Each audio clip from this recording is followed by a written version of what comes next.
ভাই মাছ ধরতে এসছি, সাপ ধরতে না, দেখো সাপ ওই একটা, এই একটা, এই দেখো, এই একটা, এই একটা, আর একটা কই, আর একটা ওই একটা। মানে এত সাপ থাকলে পরে কি মাছ পাওয়া যায়? এখন এটা ঝাড়টা না ঝাড়লে আর হবে না। দেখো কত সাপ, এত সাপ থাকলে এবারে কি করে মাছ হবে ভাই? সব ওর পেতে পেতে রয়েছে,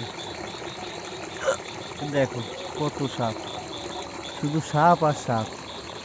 ওর তলায় একটা ফেসে রয়েছে, ওই ভেতরেও একটা ঘুরে বেড়াচ্ছে, ওর ভেতরে একটা ঢুকেছে। কি শালার জ্বালায় পড়েছি, এতগুলো সাপ, 6-7টা সাপ শুধু, মাছ তো নাই। এই দেখো আর একটা, এর উপর দিয়ে ঘুরে বেড়াচ্ছে, এই দেখো কত সাপ হতে পারে। এত সাপ যদি হয় তাহলে মাছ পাবো কোথা দিয়ে? পুরো জায়গাটাই শেষ করে দিল। সব দৌড়া, দৌড়া সাপ।